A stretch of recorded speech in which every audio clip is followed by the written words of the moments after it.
This is the sucker of the time, little trash blonde, villain that was brought into a game, where every op character is a thick girl, like Marvel Rivals with that ninja babe.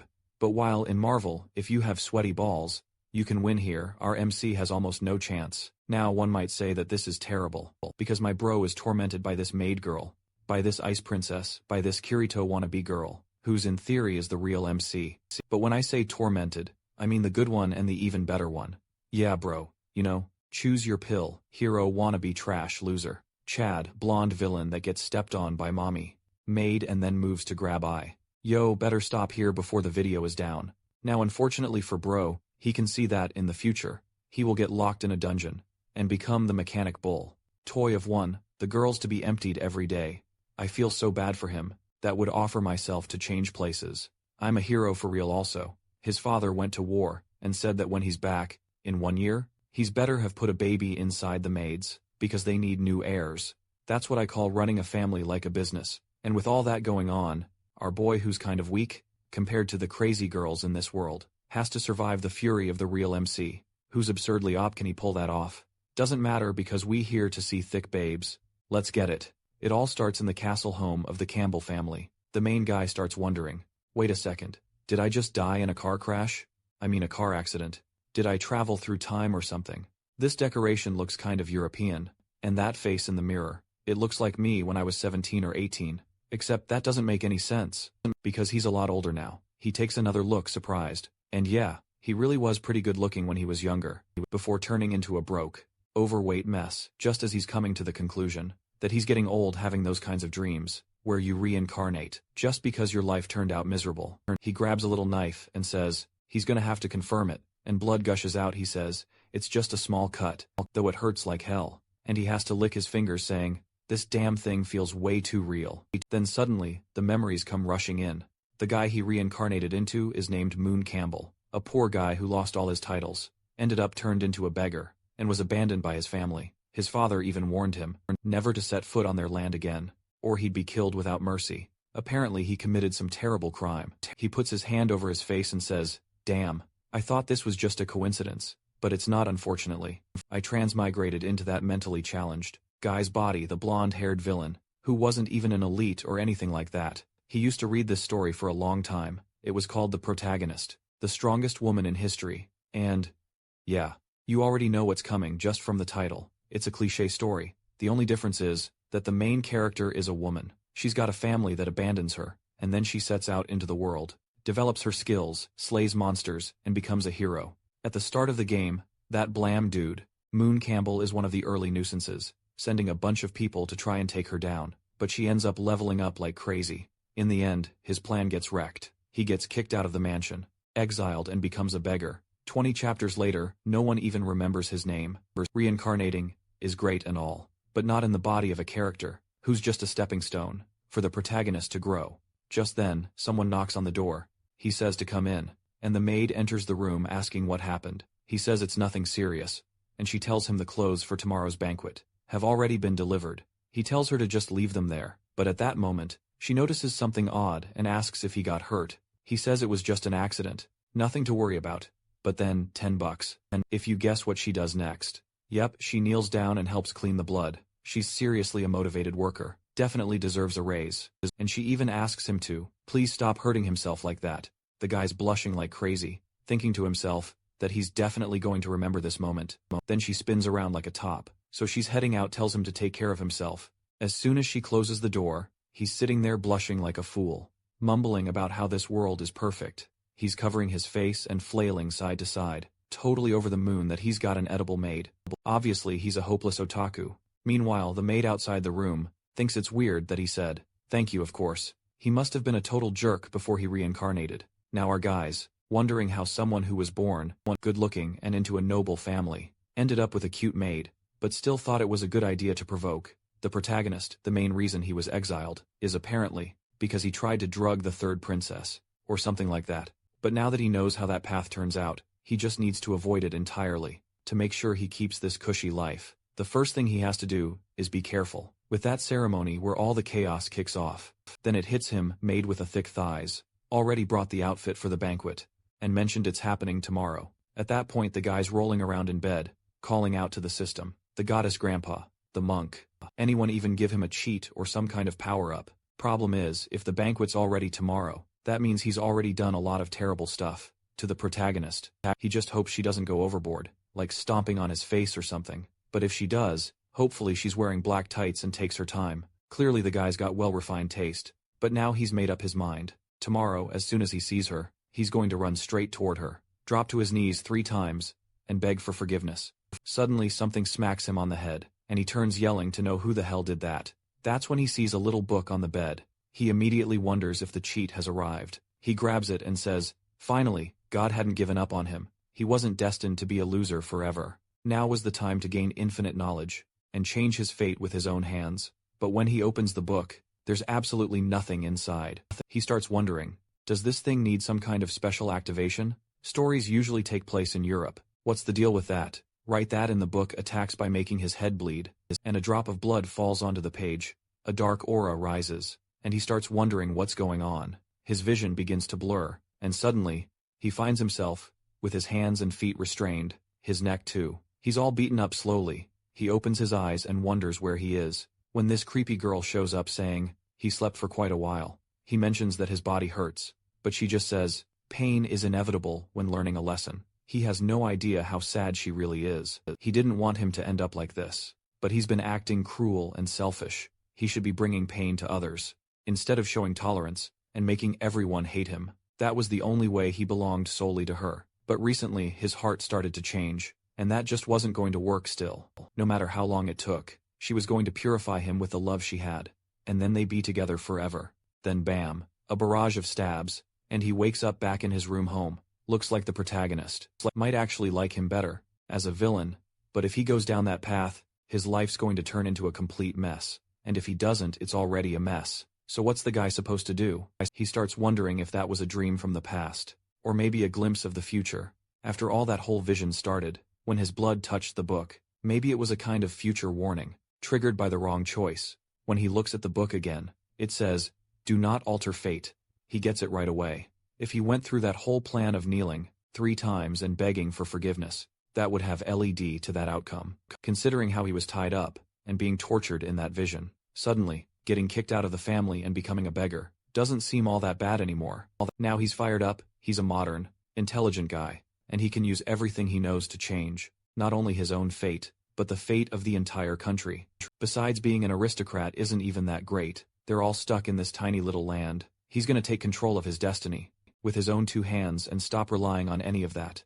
That said, there, he is already sitting down, eating some delicious meat, saying to himself, how amazing the life of privilege really is, and that losing all this would truly suck. The one sitting beside him is Noyes Campbell, his mother, who honestly looks like she's 18 and damn woman, and she tells him he looks really happy today. His father, Lon, comments that he's probably just excited about the ceremony tomorrow, since it'll likely be one of the most important moments of his life. He just goes along with it, and says yeah, trying not to raise suspicion. Meanwhile, his mom says she can't let him go to that banquet, otherwise, all the noble girls will be falling all over him. Lon replies, that's not even possible since he has Princess Celia, and any girl who tries something is sure to make her jealous. His mom, acting all cute, says she doesn't like this Celia girl. She wasn't cute at all and didn't deserve her son. Now our boy is just sitting there confused, wondering why his parents have so much faith in him, when he was a total jerk, and who the heck is this Celia? That's when it hits him. She's the 3rd princess, the one he tried to drug, which makes her one of the people who bring disaster into his life in the original story. Everyone liked her, but here, classic, Sunder, cold on the outside, warm on the inside. Got it. Moon's feeling down, realizing his parents actually seem like good people. He really was kicked out, because he acted like a total bastard, and his dad just didn't want to have a rotten son. But that only motivates him more to change his fate, even if it's risky. He doesn't want to drag his whole family down with him. The real reason his family ends up ruined is that people believe his father ordered him to kill the princess as a form of betrayal. What he probably needs to do is take the blame himself, and make sure no one else gets involved. Problem is, the ceremony is already tomorrow, and there's no time left to be changing too much. What he finds strange is that if the event is so close, why doesn't he know anything about the drug that's supposed to be used? Is someone going to hand it to him? What's actually going to happen? While he's trying to figure all this out, a maid shows up, and he accidentally bumps into her. He falls in a weird way, saying he spilled the madam's black tea. When he goes to ask if she's okay, of course, she flinches thinking she's about to get chewed out. She sees the tea spilled on him, and immediately rushes to clean it. That the moment she notices the mess, she's already convinced her life is over. She's going to get fired, and probably be eating dog food on the street by tomorrow. The protagonist realizes that his reputation really does precede him, so he tells her not to worry, that he's not going to punish her. What's this? The guy's smooth with it too, pulls her into a hug and tells her to relax. She's all confused, trying to figure out what the young master's doing. Honestly, I'm wondering the same thing. What's with those hands? Then Anne shows up and calls out to him. He asks for the blonde's name, and she says it's Noelle. Tells Anne to take care of her. But Anne says she and Noelle still need to focus on getting things ready for tomorrow. They can't be slacking off now. He just tells her to hire more people to help. I mean, come on. How does a mansion this massive not have enough staff? Anne just bows and says, all right then. And our smooth talker, as always, buys himself some time as he walks off. No comments that it's strange. The young master never let anyone help him before, because he always said people were dirty, so it's weird for him to suggest that now. Anne adds that she's noticed something strange too. Maybe it would be best to move the plan forward, before things spiral out of control. Back in the guy's room, he's searching through all the boxes. A poison that could take down the third princess. Has to be some kind of high-level, insanely expensive hallucinogenic potion. That's when he finds a black market card. Clearly it must have been used to buy whatever it was. She ended up drinking. The scene shifts to the Chamber's commercial district. It's later at night, and the protagonist tells the others to wait there, while he goes off to buy a few things. He moves through the area mostly unnoticed, trying to remember the route from the story. Eventually he reaches a door and says, "Sewer rats." He shows his credential, and the guy welcomes him as a guest, and tells him to come in. This is the Leopold Black Market potions, ingredients, magical creatures, even synthetic ones. And of course, a classic setup. Slaves, one of the protagonist allies, was actually purchased from this place. That part's secondary though, because right now, he's got bigger problems. He enters one of the rooms, and is greeted by someone wearing a cat mask, who immediately asks what he's looking for. They've got every type of potion. He says he wants something that's colorless.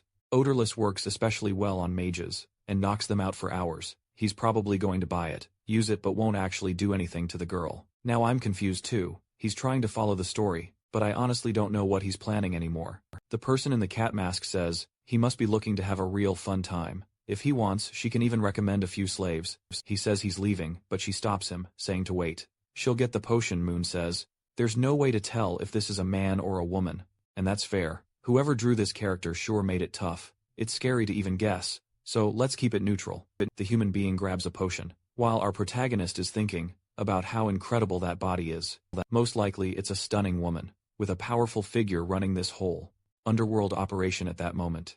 The door opens again, and someone else walks in. Judging by the black tights, you already know what time it is. Does our boy have an eye for detail like that too? The person says they're there to buy an extremely strong drug that targets mages and leaves no trace behind. The seller is confused. This is a potion she rarely sells, and now suddenly everyone's asking for it. Moon's taken aback. He didn't think women had that kind of taste too. He feels bad for whoever's about to go through that whole ordeal, but there's nothing he can do to help. Then, the woman tosses 2 vials onto the table and says, "That's the one everyone's been looking for." Even though the liquid inside was bright in color, mixing it with wine would make it totally unnoticeable. Just a few drops were enough to knock out an elephant. For 2 to 3 hours he's stunned by how strong it is. The masked girl says that if he doesn't believe it, he can try it himself. He'll just have to sleep on the floor for 3 hours, and still pay full price. The only catch is the cost. 130,000 Emilias, the local currency. The masked woman standing nearby though, says she doesn't have Emilias, but has another way to pay. She shows a letter, and the seller says, it's hard to accept something with that kind of value. As payment she reads through it, and asks if what's written is really true. The mysterious figure says, the seller can use her own skills to verify it. Mysterious or not, let's be real. It's probably Anne. Who else would it be? The seller says, all right, the potion is hers. Masked woman grabs it, thanks her, and starts heading out. Meanwhile, Moon just says to charge it to his card. The seller hands over a bonus potion and says, if he combines it with the other one, the experience will be way better. He thanks her, tucks it into his bag, and asks about the info the other woman gave her. But the seller, clearly not too concerned with honesty, says they're old friends, and if he wants the information for a fair price, It'll cost him 900,000 Amelias. He gives her a look and turns away, saying he's not interested. That scam artist was trying to charge him 7 times the price right to his face. No way he's falling for that. He's from the modern world. He already knows a trap when he sees one. As soon as the door closes, the seller says she hopes to see him again soon. She then takes off her mask and of course, it was a woman now. She knows exactly what's about to go down at the mansion, and she's wondering who she's going to sell all that info to. Obviously the most interesting move would be to sell it to both sides and stir up total chaos.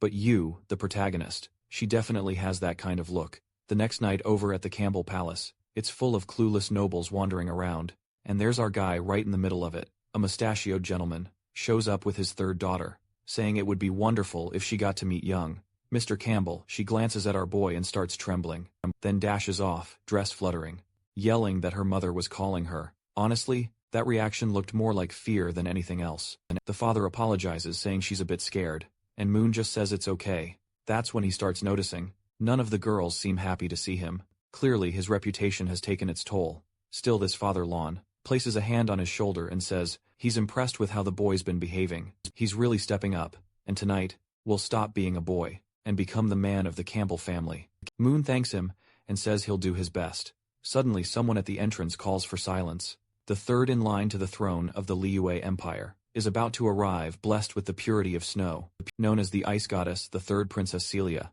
who looks suspiciously like Peyton from Genshin Impact. Lon says he's going to go mingle with the rest of the guests, and asks Moon to take care of her. Moon goes right in, calling out to the princess, saying it's been a while. He compliments her appearance, and she even has the little sparkles in her hair. Like payment, my god. The girl's got real presence. She thanks him for the compliment. He's acting all sweet and gentle, and she's starting to think something feels off. Then he says she must be tired from the trip, and suggests she go rest for a bit. As she walks past, all the nobles bow to her. She's over there thinking, what's up with this guy today? He's being way too polite.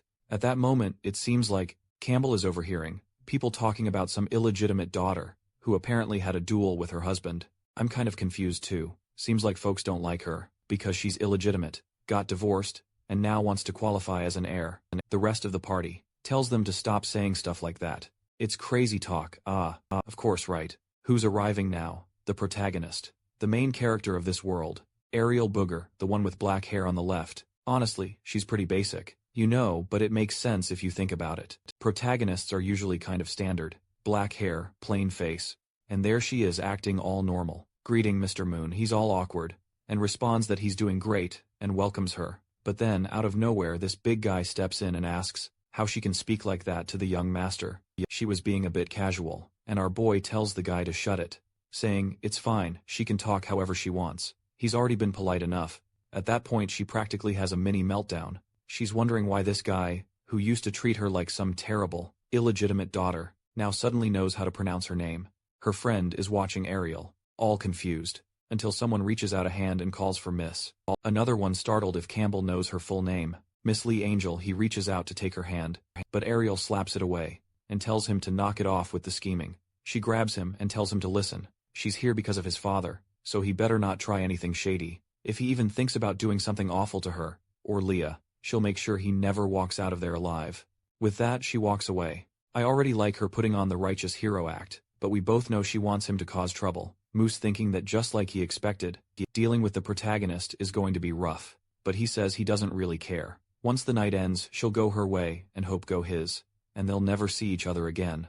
Not long after he gives his speech. Apparently it's his birthday. Who knew? Looks like he turned 18. Everyone claps and calls him amazing. The guy almost has another episode. But now it's time to get down to business. He looks around and spots the payment look-alike. Chilling by the mirror, he walks up, introduces himself and apologizes, saying he hopes he's not being rude. He asks for the honor of a dance. Oh my god, does he think he's royalty now? She accepts, of course. That girl though, she's rocking some serious firepower with that outfit. Whatever accessories she's wearing look like they're practically bursting out of her. Meanwhile, the nobles are all stiff and awkward, fancying around, and the protagonist is off to the side, eating cake, while watching him dance with the third princess. She compliments his steps, and he says he's still a beginner. She knows how much he's changed, and says, now he's finally acting like a noble. What she finds odd is how his dance invitation earlier went. Warrior, I shall grant you the mercy of a dance. Be grateful. He awkwardly tells her to forget that. Says to leave it in the past. The music plays. Let's go, people. We're deep in the plot now. They're dancing. She's praising him. The usual stuff. And then what's this? Then he slides in close behind payment. Is he calling for backup, adventure style? That's when she says, they need to have a private conversation. She already knows this marriage is just political. Arranged because of their families. He replies that if she wants to cancel it, they can work together to make that happen. She pulls back slightly, and says they'll talk more about that later. Then she asks how about they head to his room right now. Man, he's caught off guard. But it's too late. She's already pulling him away. Off to the side, there are two mischievous maids, watching everything unfold. They're whispering about how that girl went off. With that mentally challenged master, you know what word they're thinking. They say they got to act fast, because that's Lionheart territory. Now back in the room. Now he offers her a drink. She politely declines, saying she can't have even a single drop. Now Moon's in real trouble, because he has no idea how the original protagonist actually managed to win this girl over. On top of that, he still needs to give her the potion. But if she's not drinking anything, he has no clue how he's supposed to pull this off. He asks what she likes to drink, and she says coffee, but then, she quickly changes and offers to have black tea. Instead turns out, black tea or wine are the only options available in that place. She looks a bit puzzled, but he waves her off, saying he'll go fetch it meanwhile. She's sitting there kind of confused. He seems so enthusiastic about making that tea. Obviously he's back there, slipping the potion in. Honestly, I thought it was the sleeping potion, but out of nowhere he says, this one drop makes someone fall in love. On top of that, there's another vial he decides not to use. He's not so sure about its effects. Just then she calls for him, which startles him, and he quickly turns around, saying it's almost ready. But oh boy. In that quick spin, some of the potion spills all over the place, and the other vial turns out it was an aphrodisiac. He's relieved that none of the potions leave behind a magical trace, that is until he looks down and realizes a good chunk of the potion hit the floor. His original plan was to sell a little of it, to make some cash, but now that's out the window. As he brings the tea over, we see someone peeking through the window payment, while the third princess comments that the Campbell family's black tea is strangely red and shiny. He says, it's an extremely rare herb from the east, a real delicacy. She goes along with it and tells him to drink it first. Our boy goes, what payment? Don't trust me, Moon Campbell, the honest young noble, but she just replies that those who serve should always taste the drink first. That's basic noble etiquette. When he lifts the cup to take a sip though, she snatches it right out of his hand and says, his looks better, they should switch. Oh, one little sip later, and she's already looking woozy. I thought it was going to be aphrodisiac. But nope, she wobbles, drops the cup, and passes out. Right onto the sofa Moons, thinking it was a smart move, to make sure both cups were dosed. According to the original story, the protagonist is supposed to burst into the room, and try to kill him, any second now. He needs to look suspicious, so he lowers her skirt a bit, unbuttons part of her outfit, takes his shirt off and says, it looks perfect. Anyone walking in would assume. Exactly what he wants them to. Looks like. He's really aiming to be condemned this time. The only problem is, nothing happens. Time passes, half an hour goes by, and still no one shows up. That's strange, because in the original story, she storms in to deal with the situation immediately. So what changed in the story? The protagonist is walking through the halls. Someone bumps into her, spills something on her dress.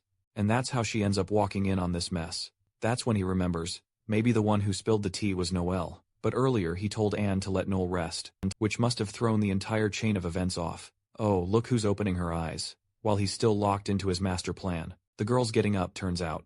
The aphrodisiac must have landed in the cup. She snatched from him now. He's standing there confused, wondering why the room suddenly feels cold. Then bam, a hand grabs his face. A blast of freezing magic slams him to the floor. He begs Peyton to calm down, saying he can explain, but she shuts that down, saying there's no need for explanations. Let's just say that that's when he realizes something's not right with this girl. He says he's going to get a doctor. Too late, his wrists are already pinned. She murmurs that her body feels cold, and his feels warm. He begs her to calm down, but nope. She dives in with a kiss. The guy's praying that Ariel shows up to save him, because if not, this little act is about to become all too real. Speaking of the tough one, there she is, walking through the halls, annoyed that her dress is stained. Then she hears some strange sounds. That's when Anne shows up and tells her, this area is restricted. Ariel finds it odd, and Anne quickly offers to clean her dress. Since that's the issue, she casts a spell. The outfit looks spotless, and Ariel's pretty impressed that even the maids around here know magic. That's when one of the maids, casually mentions something about a pachichi cake, saying it'll be served at the party, and right away the protagonist lights up with joy, thanking her all cheerfully, and gives a little smile, but then turns around with that classic, evil look on her face. Of course, Ariel's not that dumb. Or wait, maybe she is. She senses something off, like the smell of blood in the air, but then brushes it off, saying she's in the Duke's mansion, and isn't getting involved. Besides, she's confident that Payman can handle that spoiled brat on her own. Nothing beats cake, but she's not worried about any of it. Nearby, those same shady maids are wondering if Ariel was the target. The one with gray hair says no. She was the target of a guy named No. 9. But she managed to kill him, even though it was a higher rank. The darker-haired maid tells her to hurry up, warning that if Campbell shows up, the mission could fail. But her partner says not to worry. She already checked the situation, and the action was in full swing. Meanwhile, our boy is a total wreck, scratched up, exhausted. What the hell happened? Wait, nothing actually happened. He was just struggling to defend himself. And now, Payment wakes up, puts a sword to his face and demands his final words. He tries to calm her down, but she just says he's going to the afterlife without saying a thing. He starts to panic. He's not even sure if he'll get reincarnated again. He blurts out that his intentions came from real love. He's there, glowing with emotion, hoping the gods grant him a second chance, only to almost get his neck sliced open. She coldly says, he really is disgusting. He apologizes and asks her to chill, saying they didn't even go all the way. But she snaps back that he's filthy for even calling those sincere actions. If he had actually tried to win her over, with real effort, maybe she would have accepted the marriage. But instead, he went the sleazy route. Drugs and trickery. He tries to explain that he never meant to insult her. She cuts him off and orders him to get on his knees. And suddenly something on the other side of the door catches her attention. She grabs him by the neck and forces him to command everyone outside to leave. She throws him to the floor and tells him to get dressed and deal with whoever's at the door, because he's about to die anyway. The poor guy stuck between three awful options: get killed by Celia, be hanged by the king, or end up trapped in some strange dungeon by a mysterious stranger. Wait, was that the protagonist? No, it looked like some other lunatic. Meanwhile, the other girl is casually putting on her tights, thinking he'll be dead any minute now. Moon opens the door to see who it is and jumps. It's that same maid, saying they spent some time together, and she brought food. He tells her to set it down and thanks her, but then he realizes he's never seen her before. So who is she? She says she was hired to help with the banquet, but she finds strange considering no maids or new staff were supposed to be brought in. She agrees, and then suddenly dashes forward, knocking him down. In that moment, he realizes her real target is Payment. She leaps in with 2 knives. Boom, an explosion, and when he looks up, at least the Ice Queen managed to defend herself. Payment demands to know if her idiot brother sent this assassin. The maid replies that, unfortunately, the details are confidential. In another room we see golden orbs floating, and whispering that the princess will be killed tonight at the Campbell estate, and that will be the end of someone. Not sure who this white-haired girl is, but she seems to know what's going on. Back in the room after that explosion, the maid backs off, admitting that Payment's magic is way more dense than expected. Her expression changes when she hears the incantation, because now Payment's charging in with an ice spear, and almost skewers her through the skull, while the two go at it in a brutal clash. Our guy is thinking, when gods fight, mortals suffer. There's literally nothing he can do. He tries to open the door again, but it's sealed shut, are still going at hard. He hides behind something, realizing that damn maid must have cast some kind of barrier spell to keep anyone else from getting in. And then he notices something: the change in plans to bring in outside staff that was made just yesterday. The only way a plan could have been prepared for this in advance is if someone's been leaking information. He nearly gets hit by an attack, and all he can do now is pray that Payment wins. But then looking over at her, still standing there all fierce, even beaten up and gripping that spear, he starts wondering if that's really a good thing. She might just kill him too. Honestly, maybe it wouldn't be so bad if she died here. No one would ever find out. That's when the maid says Payment really is a genius, and Payment responds that she can already feel someone using gravitational magic to mess with her footwork, meaning or someone else involved. She demands the maid say who it is, or else both of them are dying here. The maid just says that as the rumors claimed, Payment truly is a genius. Payment snaps and tells her to shut up and speak. Who's behind this if she wants a chance of being spared? But the maid says she's not here to kill anyone, just to buy time. Suddenly, the whole room starts shaking. That's when the gray-haired maid says, the chamber is now fully sealed. The other one reaches into her pocket and pulls out a vial, declaring that she offers the lives of 100 children as a sacrifice to the Lord of the melted world. Payment instantly recognizes it as the power of a dark god, but the maid just smiles, and asks that he come down and suppress this world. A red energy floods the room, slams Payment against the wall, and she knows if those rats show up now, she doesn't stand a chance. The maid confirms it, they're rats, sure, but the real target tonight is the princess. She goes in for another strike, but Payment grabs the dagger from our protagonist, and blocks the attack. The maid is shocked. This girl bloodied her tights shredded, beaten, exhausted, but she avoided the vital points. Still, it didn't matter. She had no blood magic left. One brutal kick to the ribs sends her crashing into the floor. The Payment's built different. She gets back up. The assassin says she'll make her death a painless one, and lunges for the finishing blow. Blood sprays, but guess what? Our boy jumped in front and tanked it. He literally took the hit head on. No blocking, no deflection. Just pure courage, guys. Remember that moment? When our protagonist got stuck at the table, I'm pretty sure it was Anne behind all this. I never know how I didn't connect the dots. 1 + 1 is 2. It was her. The damn girl's even on the story cover anyway. Back to it.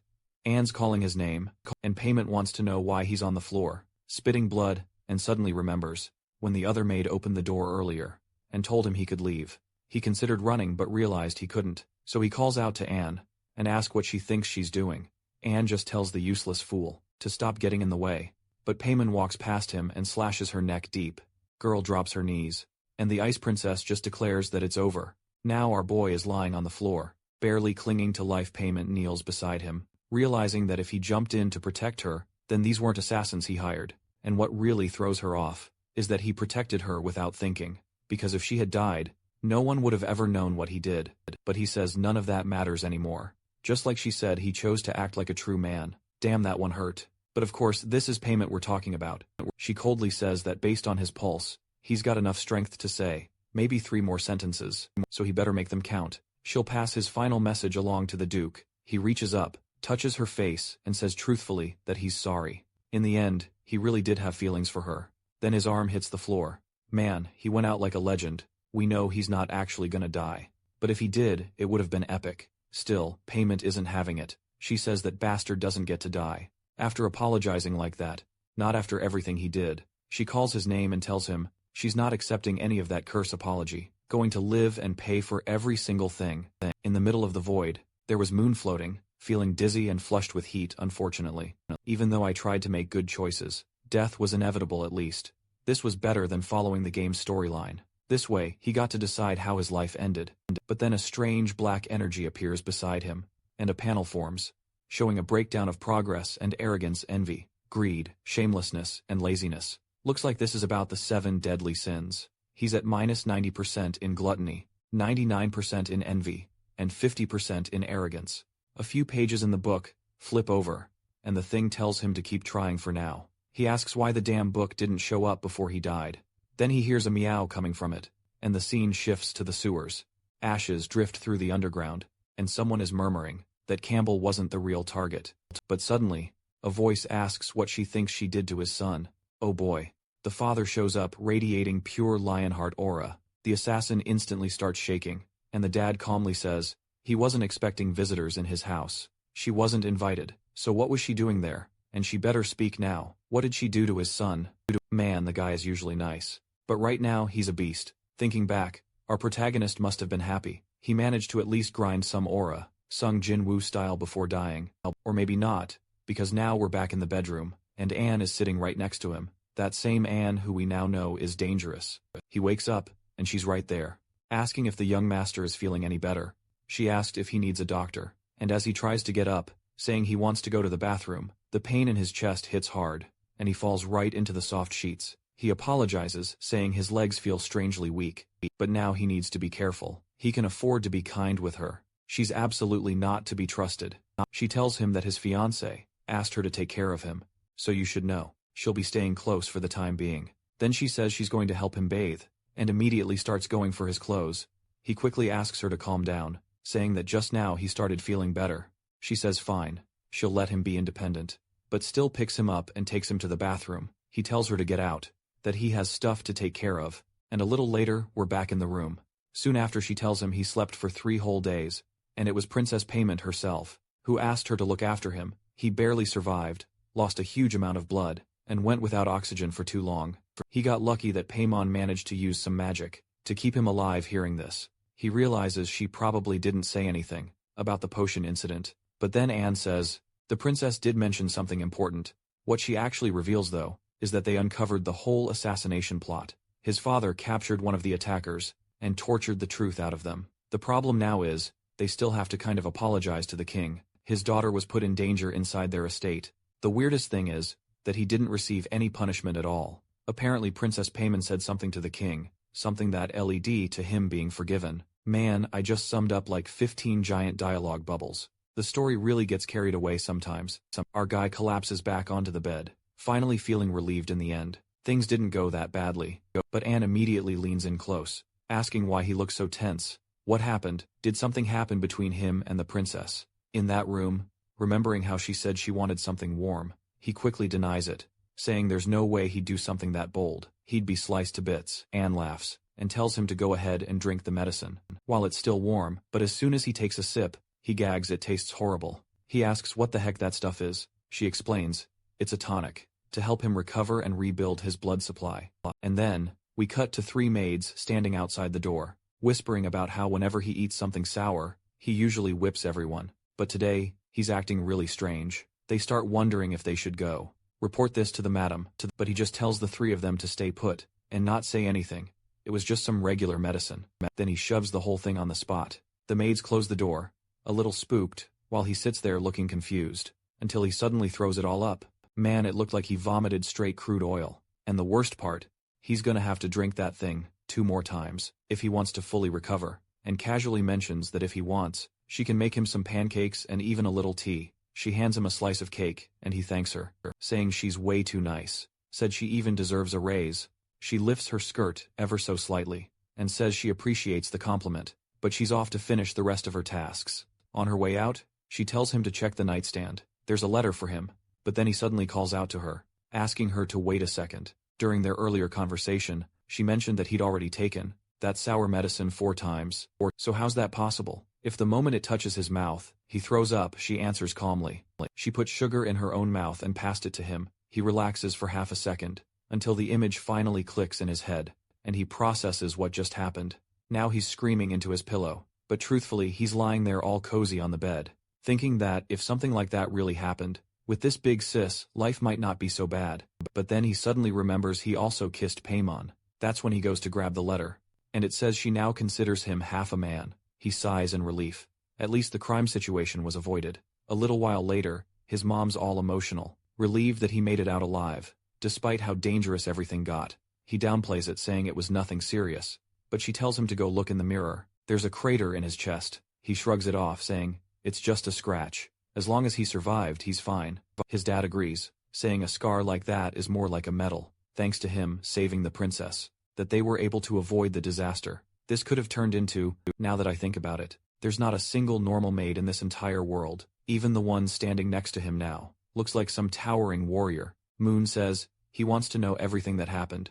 His dad explains that the 3 assassins were captured. It took a lot of effort to get them to talk, but eventually they got some info. Turns out they weren't trained death warriors or professional killers. They were followers of someone called the Withering King. Moon's confused. He doesn't remember that name ever coming up in the original story. His dad explains that he's some kind of ancient, dark god responsible for countless horrors, and if the price is high enough, his followers will take on any job, even kill their own parents. But he tells his son not to worry. He's already given the order for those people to be wiped out completely. The protagonist is stunned, and his mom reminds him that his father earned his current position through military merit. Bold as always. Our boy says he's proud to be his son. It's well deserved. What he really wants to know now, whether they figured out who's truly behind all this. His father, however, says no. All the captured hunters were bound by a strange curse.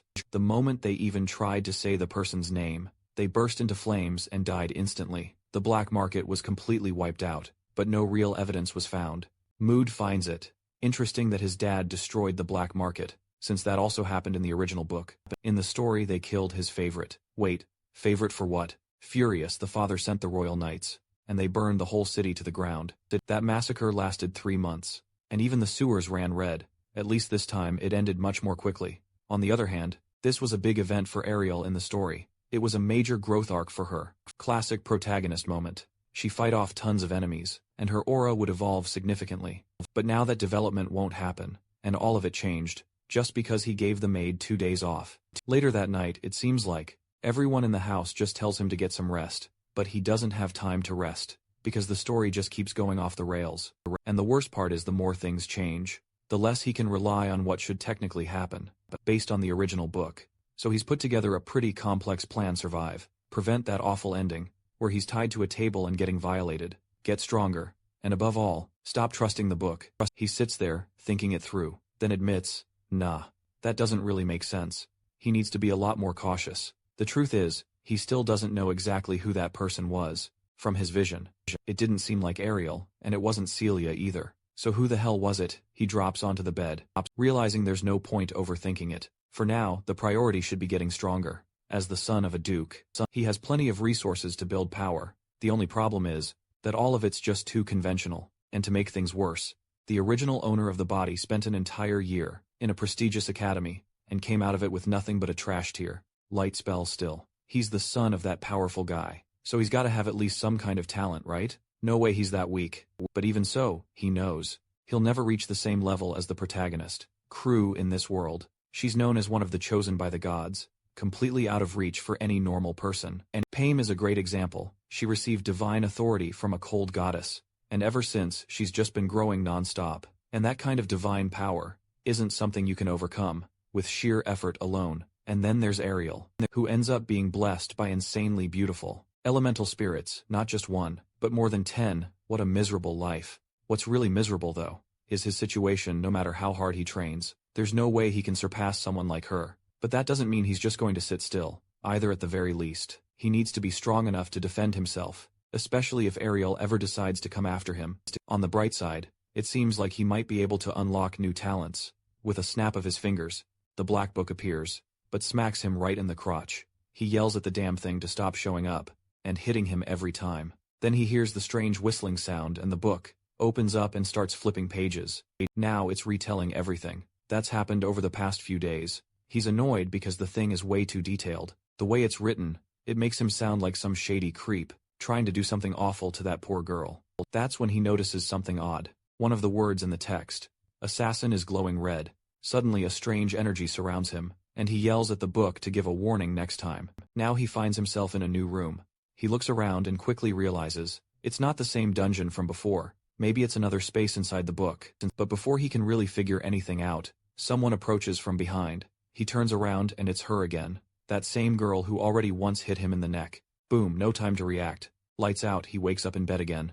The poor guy didn't even get a second to understand. What just happened dropped in one hit. The book stirs again, and when he looks, it shows that his dagger combat skill is now 1%, and his shadow step is at 0.5%. Finally, he's discovered the actual combat abilities he has in this messed up world, and he's fired up, saying he's sure this hack of his is going to be seriously overpowered. Later that night, he's lying in bed, mumbling about how he barely survived. He lasted apparently just 3 seconds in there, decides to check if his proficiency went up, and yeah, he gained 1% in both. Now he understands his skills really are broken. Any ability, maybe from enemies he defeats, gets recorded in the book and he can learn it. Or maybe it's just skills he sees. Not sure if it were based on sight, he should have already picked up that ice ability from the girl. But maybe not, since that one came from a goddess. What he does know is that he's thinking of some massive skill right now, and it's a strong one. He's all excited, muttering that it's only a matter of time before that power, and those dagger abilities are all his. He doesn't exactly know how to gain proficiency fast, but he's about to find out. The book smacks him right in the face, and then boom, he takes a kick to the head, gets slashed across the chest, and ends up shredded. Meanwhile, outside his room, Anne knocks on the door and calls for him. When she walks in, she sees him under the covers and looks a bit confused. Seeing that, she chuckles and says, "It's funny. He still sleeps the same way he did when he was a kid. Such a cute little boy." He uses a heat-preserving spell and says she won't wake him up just yet.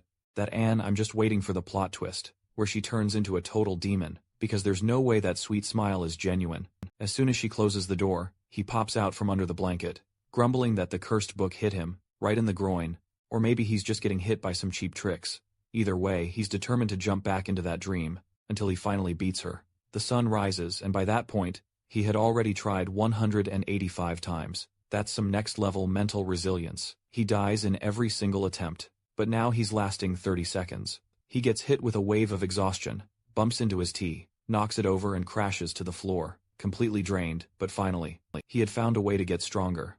The only problem, the pain of dying in that illusion feels very real. He thought he could gain the system. At the moment he died, he could just re-enter and ignore the fear. But nope, that was impossible. And now, after a full night of effort, it's time to see the results of all that grinding. His dagger technique had reached level 2, and Shadow Step was at 11%. Sure, that was still nowhere near assassin level, but just knowing he could evolve like this was already a huge deal. He's excited to test it out, so he activates Shadow Step and dashes across the room. The guy's practically leaving smoke trails, completely hyped, until he suddenly winces in pain. Turns out his foot got scorched. Now he's wondering how that assassin girl, who attacked Payment, managed to use this without flinching. And then it hits him, of course.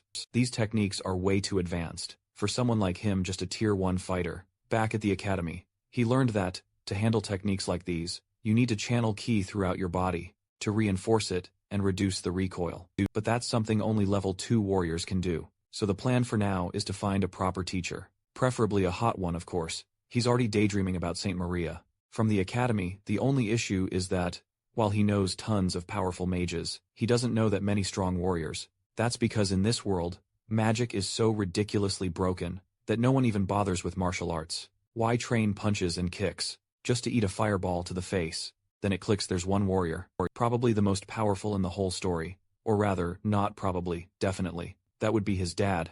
How the hell did he forget? He had the final boss living in the same house. In the last 100 years, no warrior has had a greater impact on the world than him. At 15 he was already a royal guard. At 20 he crushed rebel forces. By 27 he became a marshal of the empire. At 32 he earned the title Lionheart King. He's never lost a fight. This guy is the real deal. Our boy is now thinking that Moon actually deserved the tragic ending. The guy had everything. A perfect life. And even a father who could have taught him everything. But he blew it. That's fine though, because from now on, he's going to ask his dad for personal training. You think the next line would be the dad refusing. But no, it's actually Anne knocking again, saying the master is looking for him. He walks out with her saying it's perfect timing. He was just about to ask for the same thing, but outside he runs into 2 more maids. One of them wears glasses, and honestly, might be the first thin girl in this whole story. Moon notices they call Anne the head maid now, and gives her a compliment. Guess she got promoted, huh? She explains that the other one, the previous head maid, resigned right after he woke up, so she ended up taking the position. He feels like maybe she got kicked out because of him, which is a little confusing, but she tells him not to worry, that even though she won't be the head maid anymore, she's still part of the household. And that's when his mother gives him this very peculiar hug. Alright, illustrator, let's maybe tone it down a bit. Yeah, she's hugging him and saying she wants him to call her mommy 1,000 times, and she presses his head to her stomach, and tells him to listen. Turns out, yep, she's pregnant, which means he's going to have a little sibling, right? Then the father walks in telling her to take it easy. The boy just got out of bed after recovering, so maybe don't get too excited. A bit later, Moon's surprised to find out his dad is heading back to the front lines. Can we talk about the maid standing next to his father? She's massive, clearly. The Duke himself was in charge of hiring all these women. We can already tell what kind of taste this guy has. Refined, I'd say. He says that this afternoon, he's returning to the front, and will be gone for at least a month. During that time, Moon needs to stay in the capital, turns to Miss Faye, and says he's counting on her to look after everyone. Moon, however, tells him he shouldn't go. There are other generals in the Empire, and besides, he's a duke. But his father explains that, unfortunately, after nearly a decade of silence, things have gotten urgent. There are signs of abyssal demons near the borders. But Moon knows what this actually is, a distraction meant to divide human forces. The real invasion doesn't happen until 3 years from now, when Ariel finally rises as the savior. The problem is, even though his dad said a month, he'll probably be gone for 3 years, which means Moo's plan to learn swordsmanship from him is completely wrecked. Griffin and Carriage arrive, and his father waves goodbye, telling his wife not to cry. He'll be back soon.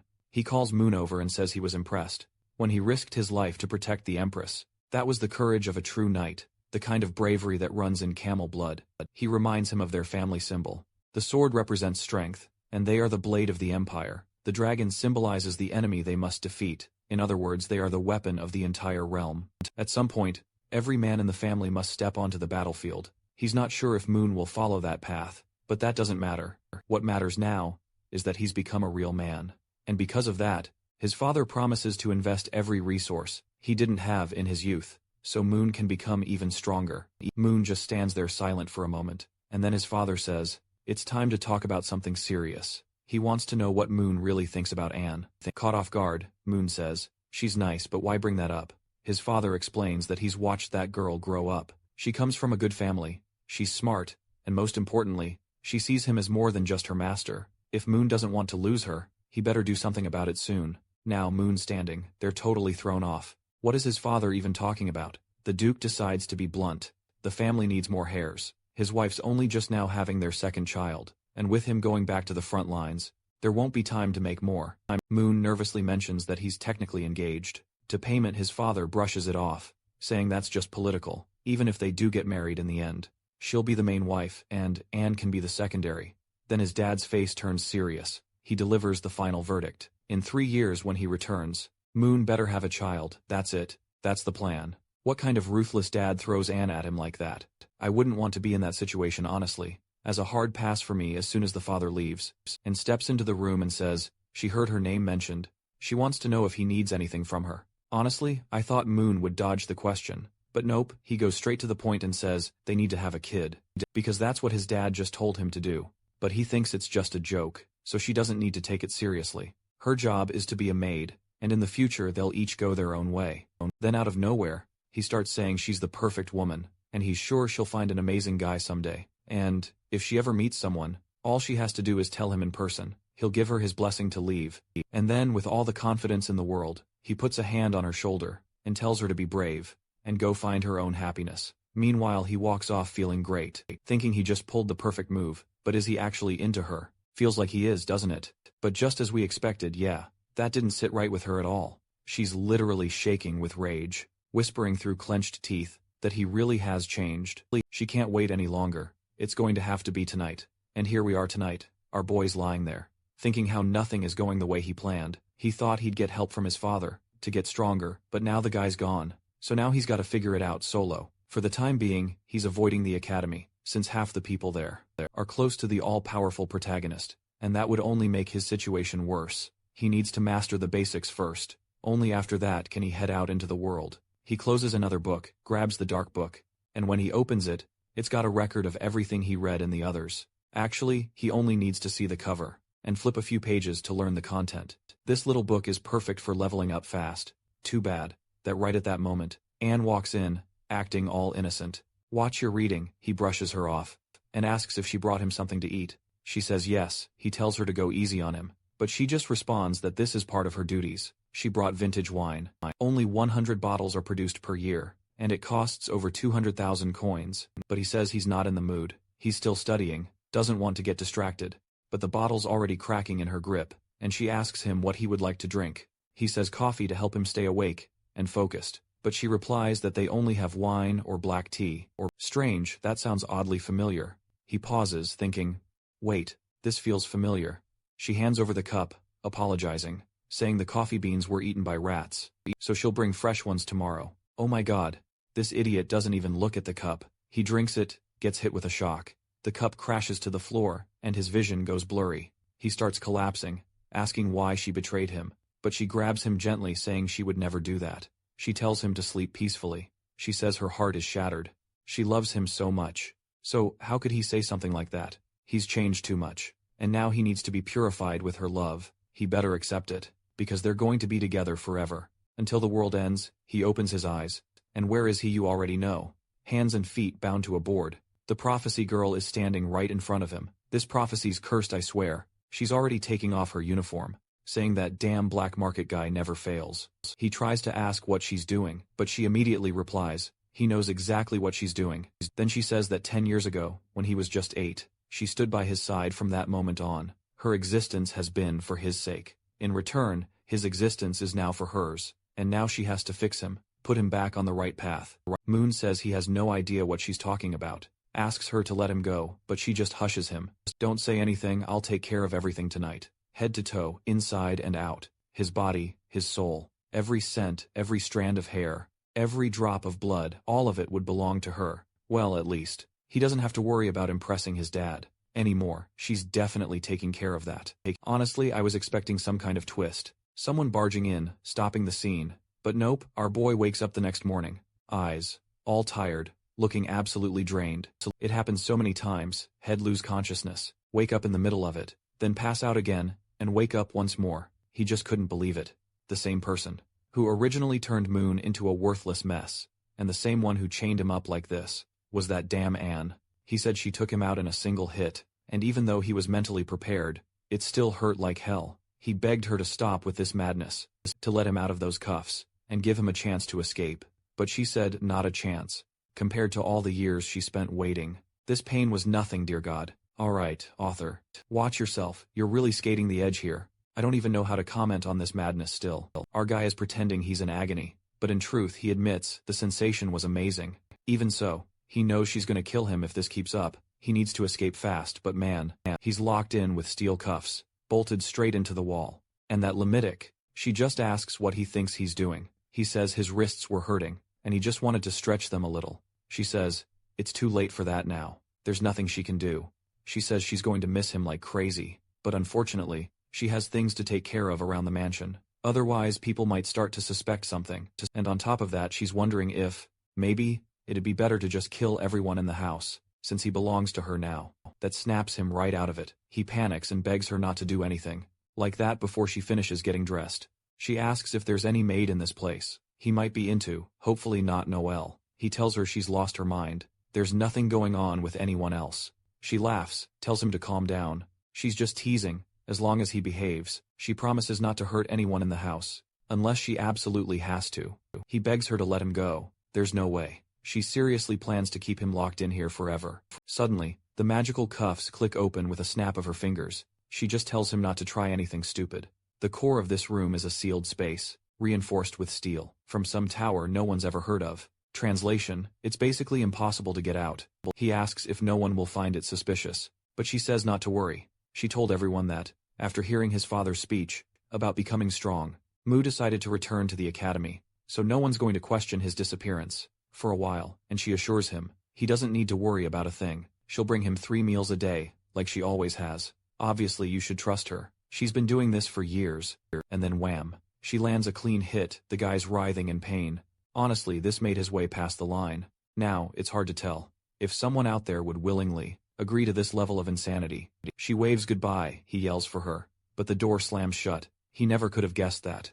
Out of everyone mentioned in the prophecy, it would be her. And every time he talks trash about the situation, the next thing he says is always how good it felt. That much he can't deny. The problem is, he knows that if this keeps up, he's not going to survive. Even though she mentions some kind of magical ceiling, he decides to try the door. He grabs the handle and pulls with all his strength, but immediately drops to the floor in agony. The entire room is made from pure steel, magically enhanced. There's no way out.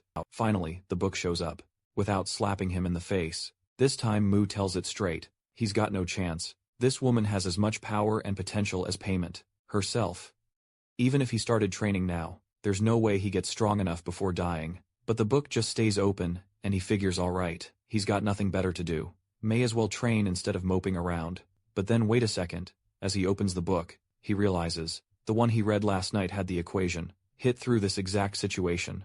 Next chapter, he's already knocked out 199. 200 push UPS, at least. His body's still holding up after the brutal night. First it was Paimon, now it's Anne. What the hell is happening to this guy? He's not mad about the pain. What really gets to him is that he can't do anything. He's always the one being overpowered.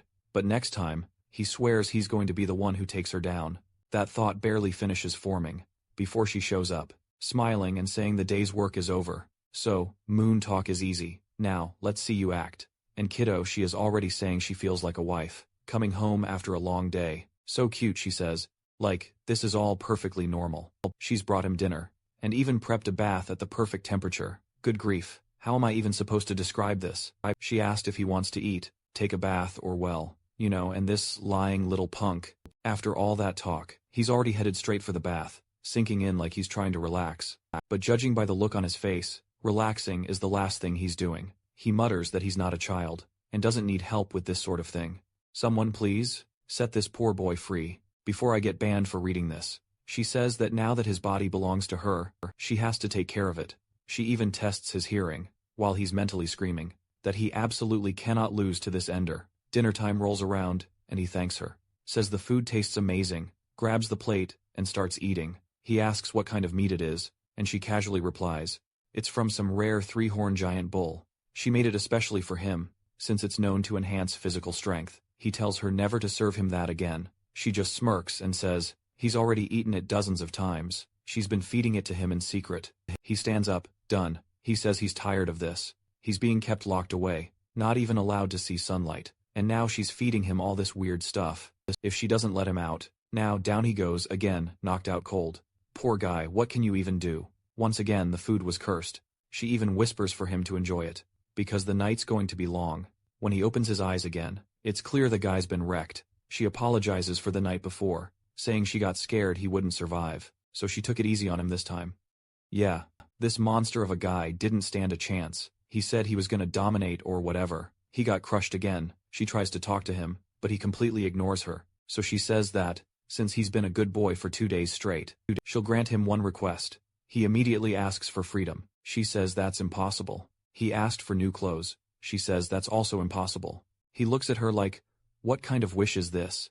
If I can't ask for anything. She explains that the highest level wish he can make right now is something like choosing when he wants to eat, tomorrow, and listen. On the site I'm reading this on, there are people in the comments saying, the protagonist is suffering too much, and they're willing to trade places with him, just to take some of the heat off the poor guy. So he sighs and admits, yeah, choosing what to eat is better than nothing. He thinks back to this time of year. He used to enjoy specific seasonal wine, and some special fish. She comments that the fish he's talking about comes from Lake Bopor, which is way far off. He plays it up saying that he used to be a free spirit. Now he can't even decide what to eat, stuck in confinement like this. If he can't even get a little fish from Lake Bopor, then what's the point of life? She calls his name, but then says fine, she'll get it for him immediately. He grabs her arm and thanks her, all grateful, and this guy's throwing in hearts now. He says he's suffering, but is he really? He wishes her a great day at work, and tells her, I'll be waiting at home for her. She short-circuits on the spot, completely flustered, and then suddenly runs in, kisses him, and he's just standing there stunned. I don't even know at this point, is he playing 4D chess, trying to mess with the villain's head? As she's leaving, she mentions that the journey to Lake Beppo will take until tomorrow afternoon, so he better get some rest. And once she's outside, she's visibly holding herself back, muttering that she almost couldn't control herself. The young master really is the cutest thing in the world, and she can't wait to bring him that fish, just to keep spoiling him more, while he's thinking that maybe, just maybe he'll finally get a moment of peace, and a full night's rest. He figures, that means it's time to pull out his favorite treasure. The book gotta grind a little more in those simulated training spaces. It looks like he's asking to enter a simulation called The Space of 1000 Locks, based on one of the books he read, to level up his ability to break magical seals. Meanwhile, somewhere under the rain and brewing storm, someone's warning a certain girl that Lake Beauport is extremely dangerous right now. She should back off. As the person reaches to grab her hand, she activates a power and stabs him in the hand, saying, no one but the young master is allowed to touch her. If he tries to stop her again, she'll feed him to the fish. The old man just grumbles that if the crazy woman wants to die, he won't stop her, but she should know Lake Bepper's master is awake. The guild's been watching, and they confirmed it's a monarch-class creature.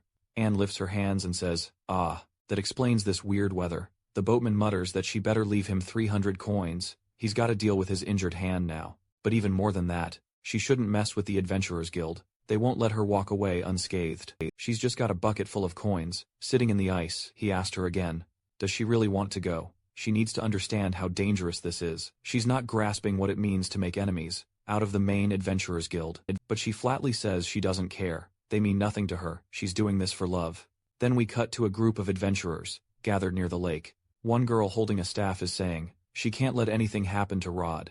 After this mission, she's finally going to confess. Someone snaps at her, tells Erica to focus and stop daydreaming. She's the healer she needs to cast now, or they won't hold out much longer. She starts channeling magic, and another adventurer yells that the creature is coming. After tanking so many special attacks, the thing is finally about to reveal itself. That's when a giant shark erupts from the lake. Obviously it's the master of the lake. It charges up a massive water bomb. Someone screams Rod's name, and he casts a blessing of the earth to throw up a barrier.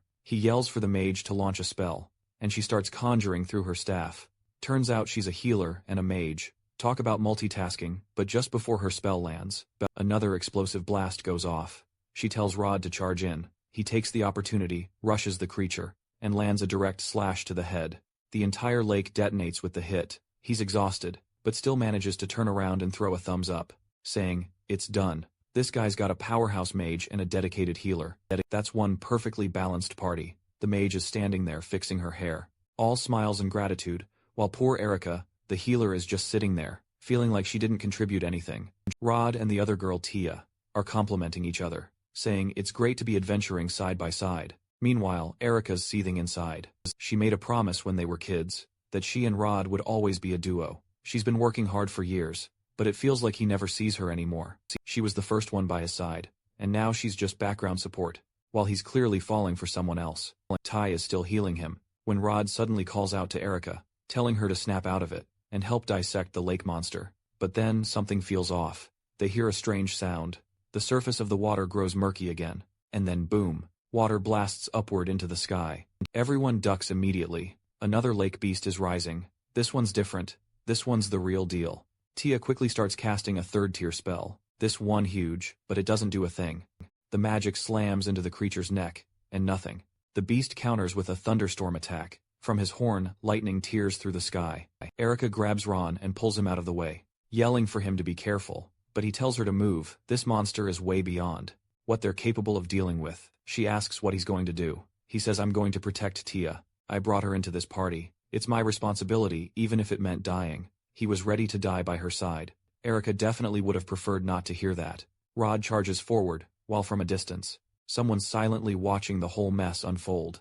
Of course it's Anne, curious to witness the power of a monarch-level beast. Firsthand, if dragons had this kind of strength, she figured, she'd finally be able to get that specific part, to feed the young master. But why is she always trying to feed him monster meat? Anyway, once again, the boss readies another lightning strike. Rod knows it, this is the end for them. But just then, Anne cast a binding spell. A bolt of lightning crashes from the sky, and slams into the creature. When Rob looks again, the beast is falling back into the lake. Even the attack it was about to unleash had been completely cancelled. Someone checks on Erica, asking if she's alright. It's Anne. She tells Erica to stay out of it. She'll be the one handling this monster. And with that, she activates another restriction. And Erica realizes, this woman is manipulating liquid metal. The creature starts getting pierced from every direction. And Anne, calm as ever, is forging a sword out of midair, as she floats toward the beast, like she's walking on air, saying the monster would pay for scaring away the fish she came all this way to catch. For the young master, the price for messing with her plans was death. And one clean slash, the creature is sliced clean in half, and sinks back into the depths. Rod watches from the side, speechless. He can't believe a monarch class beast was just taken out like that. Yeah, our sweet protagonist got a lot of work ahead, if he ever wants to break free from that. Erica runs over checking on Rod. He says he's fine, but Theo's not doing great. He's got a few healing potions, but they won't be enough. That's when he asked Erica to go talk to that woman. He wants her to find out if she's an adventurer, and if she'd be interested in joining your party, because anyone who can kill a monarch beast like that, well, that'd be a hell of an addition. Anne's busy down at the edge of the lake, gathering up the leftover fish.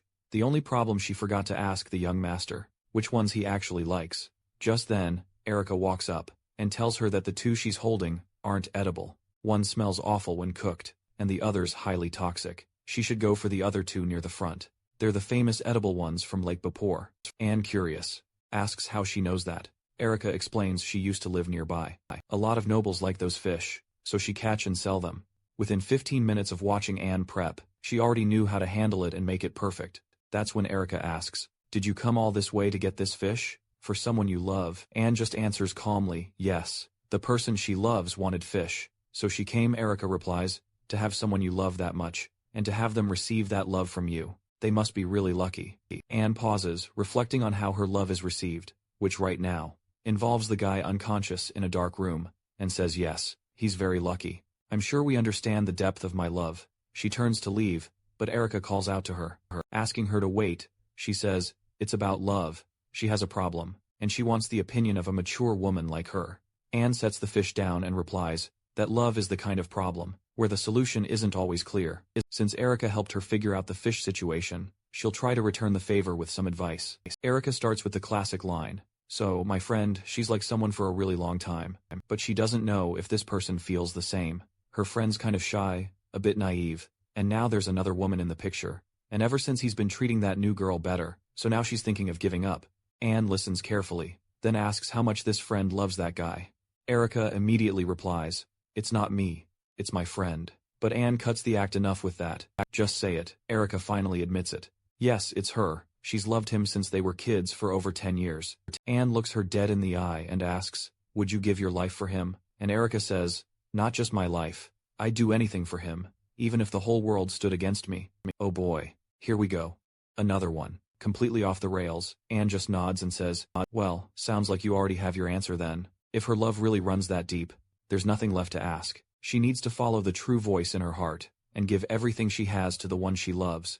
And more importantly, she should really think hard, before making any choice she might regret." Later on, as Anne walks away, Erica's left there deep in thought, replaying that whole follow your heart speech.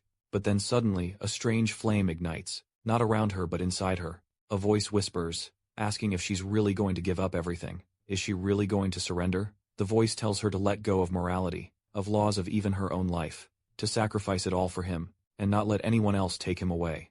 Man, this world's a ticking time bomb. I remember the stuff in the Zhang House story, where the girls were unhinged, but this is a whole other tier of crazy. Now she's trembling, muttering that she's going to lose it. If someone else ends up with Rod, the voice replies finally, "You understand, you need to embrace your deepest desires and claim him. But there's a catch, Rod's strong. So if she wants to make sure he truly belongs to her, she'll have to break his arms, slap a collar on him, and reduce him to nothing more than a pet." Yup, the demons in this world. There's something else. Meanwhile, Rod's sitting by Tia, practically saying a prayer over her. He turns to Erica and asks if she's okay. "And what happened with that other woman?" She says she's fine, the lady didn't do anything. She just took a little while, because she ran out of mana. The only issue is that she's a maid from a noble family, so she won't be able to join their party. Rod says that's fine, what can you do? He just wanted to thank her in person. Tia agrees if it weren't for that woman, they'd all be dead. But then Tia adds that she noticed something strange, a weird mark on Erica's chest. Erica quickly covers it up and brushes it off, saying it's nothing, probably just from the impact earlier, or some kind of magical backlash. She'll get it checked out later. Rod picks Tia up in his arms and says she's right. They need to find somewhere to rest. The two of them are all soft and flirty, while Erica just watches from a distance. Eyes dark. Something definitely not right. Next morning our poor boy wakes up looking like a wreck. Probably trained all night because, of course, she's already back, saying she finally returned. I'm convinced. Now he's pulling the classic 3D chest move. He puts on the act saying he missed her so much, and that he was sure if he didn't see her again, he was going to die. She strokes his face sweetly, saying it looks like he's finally ready to give her his body and soul. She apologizes. It's just that Lake Peoria was really far away, and it took longer than expected to bring back the freshest fish. But here it is just what he asked for. And wow, she really went all out. 5 clean cuts on the fish. Toss in 3 herbs straight into the oven. The presentation is ridiculous. He's hypes, saying it smells amazing, and he's already reaching out to try it. She makes the airplane sound, feeding it to him, and he thanks her, tells her she should try it too. But she shakes her head and says, not this time. She made this one, especially for him. She tells him to be careful though. Fish have lots of bones, he scoffs. Says he's not a kid, but the moment he takes a bite, something gets stuck in his throat. Immediately, she leans in and says she'll take care of it. He panics how, and she completely deadpan, says she'll press her lips to his, use her lung capacity to pull it out, and that'll clear his airway. He tells her she's absolutely insane. That doesn't even make sense. But life is cruel, and our boy suffers a tragic fate. Next chapter, yeah, we jump straight into chaos. She cheerfully says the problem solved. She pulled the bone out. He mutters a tired, thank you, and just starts eating again, if only to get her to stop talking. A little while later he finishes his plate and admits, it really was excellent fish. I'll give you 25 cents, if you can guess what she wants to do next. But he shuts it down and tells her, not now, he needs a break. That's when she pulls out the psychological cards, and asks, so, are you getting tired of me already? But our boy is slick. He says that, according to the experts, it's not good to exercise right after eating. It could be bad for the body, and if a child were conceived in that kind of state, it might not be born healthy, and the pregnancy could end up being complicated. Anne, of course, interprets all of this as him being deeply concerned about her, and she gets emotional. She says, "Alright then, you make a good point. I'll come back tonight to continue our little work." Before leaving though, she casually mentions that she passed through the famous city of Civet, known for its custom design outfits. He asks what that has to do with anything, and she says she bought a combat outfit, something fierce and full of armor. Just by the look on his face, you already know what he's thinking. He immediately says he's not into that stuff. He's a man of integrity, but she just smiles and says, "I've been around for a long time. I've seen all the magazines you have. The reason she always wears those black stockings, it was for him," and the poor guy is stunned. He always thought that was just for personal fashion choice, but he has to admit, yeah, she nailed it. He did like them. She laughs, calls him impeccable, then waves goodbye, and tells him to take a nap. Just like that, she's gone, and he's still stuck in that room. Man, I'm seriously hoping our protagonist escapes soon. The situation doesn't look that bad from the outside. But come on, you're just gonna stay locked up in a room forever. Wait, scratch that, spoke too soon. He's already up, and activating his skill to try and unlock the door. And this kid genius. Turns out he asked for that fishbone on purpose. He's using it like a makeshift lockpick. But the moment he starts working on it, he triggers a trap. 12 cuts across the mechanism. He falls back instantly, cursing under his breath, saying, "She gotta be kidding. There's no way something this insane could be open." Manually, based on the theory from one of his books, he has to lift each of the lock pins to the exact height without breaking the fishbone to trigger the release catch. He only managed to hide 4 fishbones from her, and this thing requires 12 perfect attempts. It's gonna be hell worse still. If the bone breaks inside the lock, and she finds a piece left behind, she'll know immediately. He gives it another shot and yep, snap. That's not even the first one he's broken. He's already gone through 3. It's been an hour and a half. She'll be back with his food any minute now. He calls out to the book, trying to squeeze in some last-minute study. At this point, it's too complex to brute force through it. At least, he's mapped out the exact pin height for the first 10. It's just those last 2, he's got nothing to lose now. It's all or nothing. Meanwhile, in the kitchen the 2 maids are hanging out. Erica tries a piece of the fish Anne prepared and admits, "It really is delicious. The creatures from Lake Bapor are no joke." Anne thanks her for the help, saying that thanks to Erica, she finished cooking a whole hour earlier than usual. Erica, though, wants to know why she's suddenly learning new recipes. After all, the young master went off to the academy. The madam is pregnant and staying at the other estate to focus on her pregnancy. Every time Anne makes an extra portion of food. It's weird. Anne's hand suddenly moves toward her knife. Mana starting to gather, but Erica quickly blurts out, "Oh, I get it. You're hiding a secret pet here, right? Probably a cute little cat." She explains that the old heads of the house never allowed pets because of the fur and mess, but now that they're not around, it makes sense she tried to sneak one in. Anne breathes out and says, "You caught me. Keep it a secret, okay?" Erica says it's no problem, but she really wants to see the little guy someday. Anne smiles and says maybe one day, but not right now. He's still really shy and easily scared. As she walks away and thinks to herself, how glad she is that she didn't have to resort to the worst-case scenario, killing Erica and dealing with the aftermath. That conversation, however, makes her realize something else. Keeping the young master locked away in that room might start to wear on him. He could get bored, or worse, fed up. Besides, she still doesn't feel anything moving in her stomach, which means the pregnancy hasn't started yet. At the very least, there'll be another 10 months before that even becomes a thing. Maybe she should actually eat a pet to help the young master relax a little. A cat wouldn't be a bad choice. Or better yet, she'll just ask him directly what he wants. But then her whole expression changes. The tray slips from her hands. Food crashes to the floor. When she gets to the room, the door is wide open. Our boy, he's out. He finally escaped.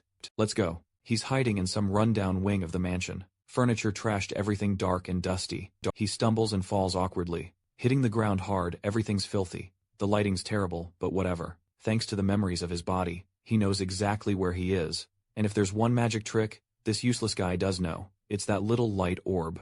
It's time he needs to get out before she finds him. Just as he thinks that, clang, a knife slams into the wall next to his head. He gasps, saying, "It's impossible." He ran way too far to be caught already. But then he hears it. That voice from the shadows. Calm and terrifying, she says, "I finally found a like on this video. That helps Memoro make more juicy content for his viewers. Activate the cheeky little bell, and I'm out."